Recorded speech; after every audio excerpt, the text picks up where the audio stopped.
Peace and love, family. Peace and love. It's your boy Chris Enlightened coming back again with some more spiritual riddles. And today I'm going in on obituaries on your ancestor altar. Ooh, this is a good one, family. This is a good one. This is a good one because everyone knows someone that's transitioned.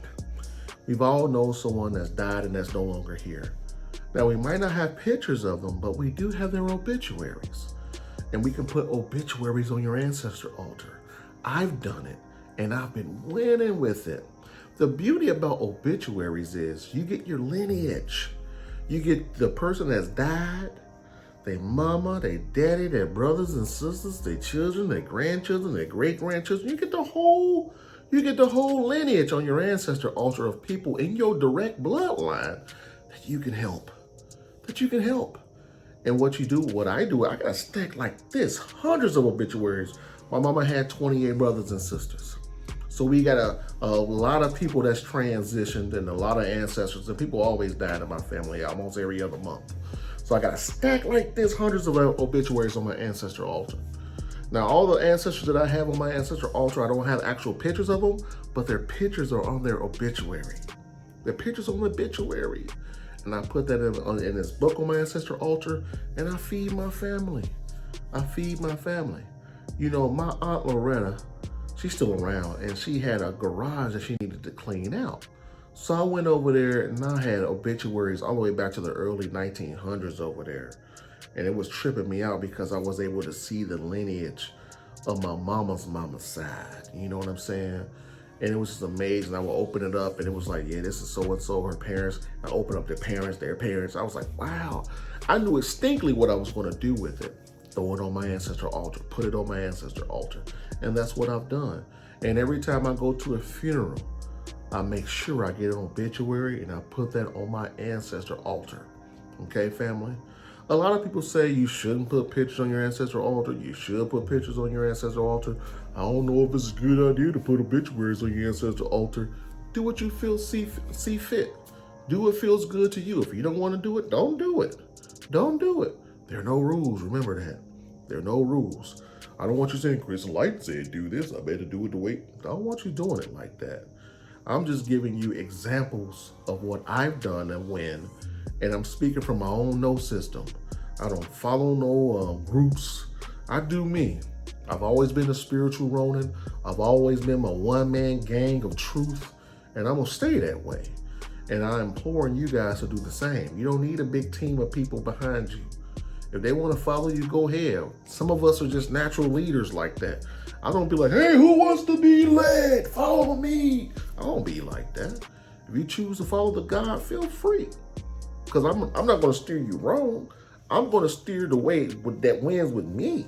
And if I see you behind me and you struggling a little bit, you best believe I'm going to say, hey, man, why don't you tweak it like this a little bit? This may help you out. You know, I've helped a lot of people around the world, man, and lady, and woman. I've helped a lot of people around the world, and they all can attest and say, like, man, Chris Enlightened, how he acts on tape is how he acts in real life. When I call him and speak to him on the phone, when I send him an email, you know, he's real with me. You know what I'm saying? Because it's all about being real. You know what I mean? It's all about being real. You can't, one thing gods hate is when you lie to other people, but they despise when you lie to yourself. When you lie to yourself, it doesn't make any sense. It's a wasted move. But back on the topic. Another thing about obituaries on your ancestral altar is this. Whenever you put an obituary in your ancestral altar, you're feeding that person that's transitioned and everybody else that's on that ancestral altar. On that obituary. It's a litany of people in the obituary that you can help. Pictures of family members and everything on there. It's a quick way to just help a lot of people. And when you transition and you're the ambassador of your family, been feeding your family, taking care of all these ancestors, what do you think gonna happen to you? You got Junebug over here, cousin Junebug, you know, doing dope, not taking care of his children, you name it. He doing all the things wrong. He transitioned. Then you got you burning ancestor money, feeding your ancestors, giving love and light, saying divine prayers, evolving mentally and spiritually, helping the world, being a good representation of a sentient being, being an ambassador of your family. The list goes on and on. Juma is not going to see the same thing you see when you transition. I guarantee you that. You both ain't going to go down the same portal.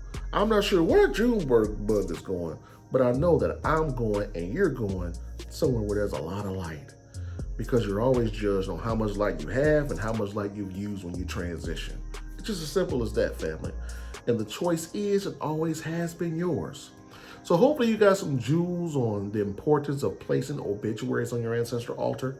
Again, you might not always have the names of all your ancestors. You might not even have pictures.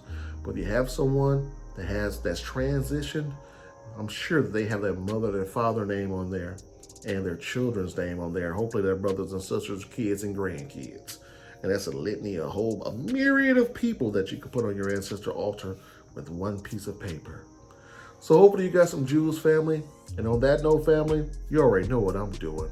I'm out here winning.